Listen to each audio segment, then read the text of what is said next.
बिस्मिल्लाहिर्रहमानिर्रहीम। अस्सलाम वालेकुम दोस्तों, उम्मीद करता हूँ आप खैरियत से होंगे। वेलकम करते हैं आपको अपने यूट्यूब चैनल वाइड न्यूज़ में। दोस्तों नई वीडियो के साथ दोबारा हाजिर हुए। तो वीडियो शुरू करने से पहले एक रिक्वेस्ट है, हमारा चैनल सब्सक्राइब करें, बेल आइकन प्रेस करें, चैनल को लाइक करें। इससे फ़ायदा ये होगा कि नई वीडियो जैसे हम अपलोड करेंगे उसका नोटिफिकेशन सबसे पहले आप लोगों तक पहुँचेगा और हमारे साथ जुड़ा रहेगा। आज की वीडियो बहुत अहम है। जैसा कि आप लोगों ने थंबनेल में पढ़े होगा कि यूएई फ्लैट्स की नई अपडेट आ चुकी है, तो आज हम इस मौजू पर बात करने वाले हैं। टाइम वेस्ट के बगैर चलते हैं न्यूज़ अपडेट की तरफ। देखें, आज 21 अक्टूबर हो चुका है, लेकिन टिकट के प्राइस वही हैं, सस्ते नहीं हुए।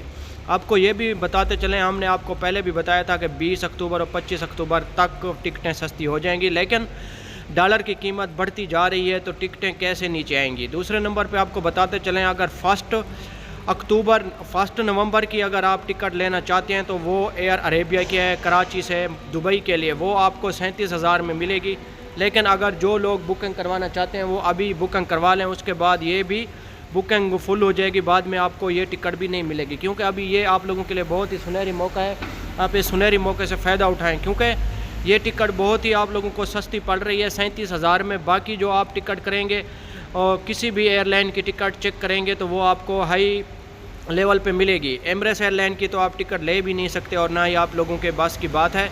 और दूसरे नंबर पे PIA की टिकट अगर आप लें मुल्तान से तो वो आपको 97,000 की मिलेगी 25 और 26 अक्टूबर की।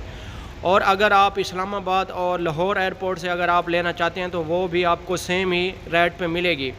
लेकिन फ़्लाई दुबई की जो टिकट है वो आपको मिलेगी तकरीबन 86,000 की, वो आपको मिलेगी 26 अक्टूबर को वो आपको मिलेगी मुल्तान एयरपोर्ट से दुबई टर्मिनल 2 की।